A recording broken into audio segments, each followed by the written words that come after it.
Hey, welcome to Impact Ready. I'm so glad you're here. I actually have a question for you. And the question is, where in your life are you performing? Where in your life are you performing? And this is a question that I think about a lot because I think something that we can acknowledge is we all have many roles that we play in our life. But there's a part where this can get really sticky. And that part is that when we are playing a role that we don't really want to be playing, it sort of begs the question, are you being yourself? The other day, I heard something that Dr. Zach Bush said about one of the top regrets of the dying. And here I go again with the top regrets of the dying. I swear I'm not obsessed with this. I just think it's really fascinating. And it's a great barometer for your life when you can look back in hindsight. But Dr. Bush said that one of the top regrets people would describe to him was, I was performing the whole time. I was never actually being me, and I was afraid to be me. I didn't know what it would feel like to be me. Now, for those of you who don't know Dr. Zach Bush, he's a triple board certified physician. He specialized in death and dying and hospice care for years. Now he speaks on gut microbiome. He's one of the forefront leaders in the field. He talks about regenerative soil and regenerative farming, teaches about the health of our ecosystems. If you ever want to hear somebody speak articulately and just beautifully about human biology, listen to him on some of his podcasts. He's truly a genius, like a mind I've never seen or heard before. And that's an aside, but Dr. Zach Bush, you could check him out. Anyway, so back to this idea of where we might be performing in life. Now, you've heard me talk in the past about something I call the gap to close. The gap to close is this idea about how we have a way that we are on the inside, the way that we feel, think, believe things about the world that we mostly keep to ourselves. It's on the inside. And then we have an outer version of ourselves that we present to the outside world. And a lot of these times, these two versions, the inner and the outer version, they can be really different. And one of the big sources of struggle for people is how big this gap is between who they are on the inside and how they present to the world on the outside. Because when it's a huge gap, it feels painful, feels inauthentic, it feels exhausting, and just really deeply dissatisfying. And it ties into this idea of performance in our lives. And it has us looking at the different areas in which we do perform.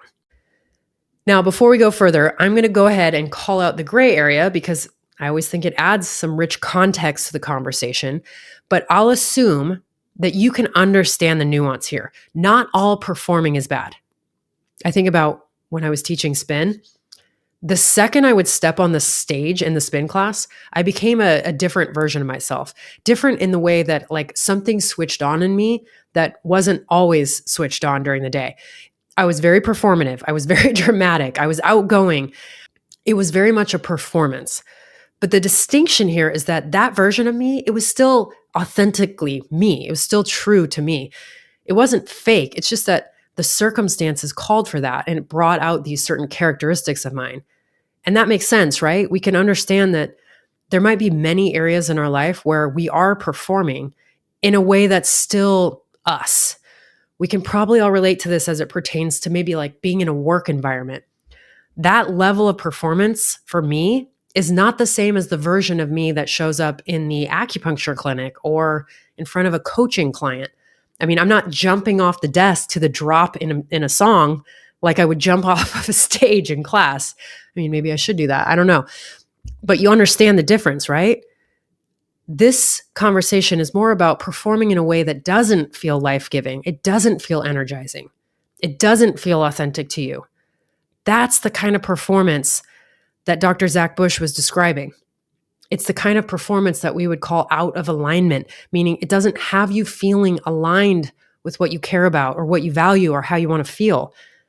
This question, where are you performing in life? It's so interesting because sometimes we don't even realize we're doing it.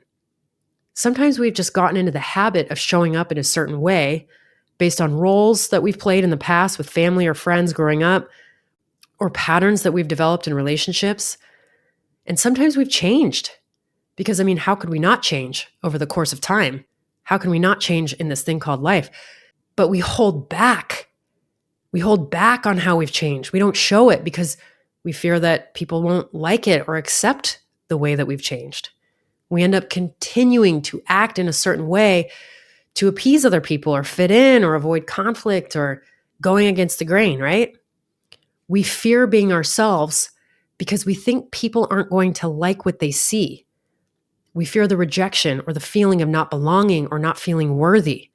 I mean, that's a horrible feeling when you're rejected, when you're not valued or you're marginalized for being who you are. So it's really easy to see how all of us could fall into certain levels of performing, mostly without even knowing it.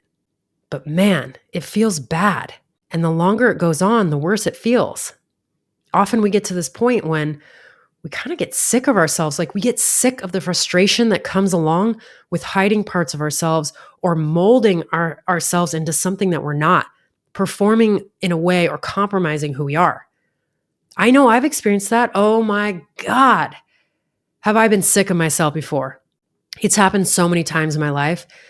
And for me, the way out of it was I had to address the BS, my own bullshit. I had to stop people pleasing because I was giving up pieces of my happiness to appease other people. I had to let go of some of the perfectionism and let people see my vulnerability and my faults and my imperfections. I know, like really groundbreaking stuff, I know. But like really, I was dealing with that too. We all fall into the trap of performing. And sometimes the solution is not complicated. It's actually pretty simple, but we have to have the awareness of where we're performing in life before we're able to get ourselves out of it.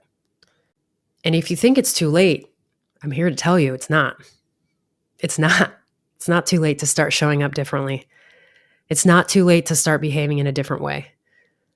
It's not too late to stop playing the role that you don't want to be playing. It's not too late to ask people to treat you differently. It's not too late to take ownership of your past and how it's impacting you now so that you can have a different kind of future. It happens to people every day. It does. You're no different. I mean, it took me until I was 30 years old to come out to my friends and my family. Thank God I didn't say to myself, it's too late. Thank God I didn't wait longer because I was afraid to stop performing. Thank God I didn't say to myself, it's too late to find the love of your life, or it's too late to have kids in your life, or it's too late to become a coach, or too late to have big dreams. You can make changes anytime you want. And the reward is huge, especially when it aligns with who you want to be. If you want a big, fulfilled, joyful life, you can't keep playing small and expect that to happen. You have to play big. You have to be yourself. You have to seek out fulfillment. You have to find and bring the joy. You can't wait for the world to deliver it to you because we get what we bring. When we're at the end of our lives, it's not going to be us saying, man, I wish that I hadn't been performing so much in my life. I wish I could have been myself. That's not going to be you. You're going to say, I'm so proud of all the risks and chances I took so I could live the biggest life possible. And I'm so grateful for all the experiences and love I had along the way. So my challenge to you this week is to examine this and ask the question, where am I performing in my life?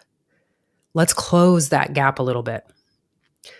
I hope you have a great week. And as always, thank you for listening and thank you for being ready to impact. Thanks for listening to Impact Ready. I hope today's episode inspired you to own your impact and recognize that you are powerful. By elevating our energy and awareness, we can create exponential change in this life. If you enjoyed today's insights, share them with a friend and subscribe to the show for more. I truly appreciate you. Thanks again for being here.